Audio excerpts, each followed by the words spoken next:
ಎಲ್ಲರಿಗೂ ನಮಸ್ಕಾರ. ಉತ್ತರ ಕರ್ನಾಟಕದ ಹೆಲ್ದಿ ಕುಕ್ಕಿಂಗ್ಗೆ ಸ್ವಾಗತ. ನಾನು ರೂಪಾ. ಇವತ್ತು ಮಾವಿನಕಾಯಿ ಸೀಸನ್ನಲ್ಲೇ ಬರುವಂಥ ಈ ಬೆಳಲ್ ಹಣ್ಣಿನ ಒಂದು ರೆಸಿಪಿನ ಮಾಡ್ತಾಯಿದ್ದೀನಿ. ಇದಕ್ಕೆ ಬೆಳಲ್ದ ಹಣ್ಣು ಅಂತಾರೆ, ಬೇಲದ ಹಣ್ಣು ಅಂತಾರೆ, ಮತ್ತು ಇದು ವುಡ್ ಆ್ಯಪಲ್ ಅಂತ ಕೂಡ ಇಂಗ್ಲೀಷ್ನಲ್ಲಿ ಕರಿತೀವಿ. ನೋಡಿ, ಈ ಥರ ಇದನ್ನು ಒಡೆದು ತೆಗೆದು ಒಳಗಡೆ ಇರೋಂಥ ಎಲ್ಲ ತಿರುಳನ್ನು ಈ ಥರ ತೆಗಿಬೇಕು.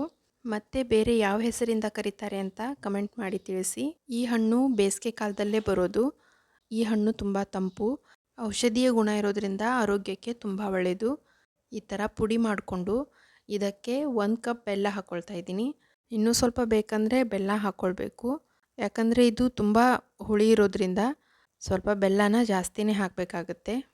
ಈ ಹಣ್ಣನ್ನು ಈ ಥರ ಇವತ್ತು ಕಲಸಿಟ್ಟು ಮರುದಿನ ತಿನ್ನಬೇಕು, ಅಂದರೆ ಸಾಫ್ಟಾಗಿ ಟೇಸ್ಟಿಯಾಗಿರುತ್ತೆ. ಈ ಥರ ಚೆನ್ನಾಗಿ ಮಿಕ್ಸ್ ಮಾಡಿಕೊಂಡು ಅರ್ಧ ಟೀ ಸ್ಪೂನ್ ಉಪ್ಪು ಹಾಕ್ತಾಯಿದ್ದೀನಿ. ಈ ಹಣ್ಣಿನಿಂದ ಪಾನಕ ಕೂಡ ಮಾಡ್ಕೊಳ್ಬೋದು, ಅಂದರೆ ದೇಹಕ್ಕೆ ತುಂಬ ತಂಪಾಗಿರುತ್ತೆ. ಈ ಥರ ಮಿಕ್ಸ್ ಮಾಡಿದಾಗೆಲ್ಲ ಉಪ್ಪು, ಹುಳಿ ಮತ್ತು ಬೆಲ್ಲ ಇರೋದ್ರಿಂದ ನೀರು ಬಿಟ್ಕೊಳ್ಳುತ್ತೆ. ಮೇಲೆ ನೀರೆಲ್ಲ ಹಾಕ್ಕೊಳ್ಬಾರ್ದು.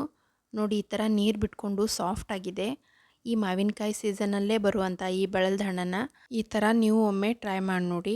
ತುಂಬ ಟೇಸ್ಟಿಯಾಗಿರುತ್ತೆ, ಆರೋಗ್ಯಕ್ಕೂ ಒಳ್ಳೆಯದು. ತುಂಬ ಈಸಿಯಾಗಿ, ತುಂಬ ಕ್ವಿಕ್ಕಾಗಿ ಮಾಡ್ಬೋದು. ಈ ರೆಸಿಪಿ ನಿಮಗೆ ಇಷ್ಟ ಆಗಿದ್ದರೆ ಪ್ಲೀಸ್ ಲೈಕ್ ಮಾಡಿ, ಪ್ಲೀಸ್ ಸಬ್ಸ್ಕ್ರೈಬ್ ಮಾಡಿ, ಬೆಲ್ ಐಕಾನ್ ಪ್ರೆಸ್ ಮಾಡೋದನ್ನು ಮರಿಬೇಡಿ.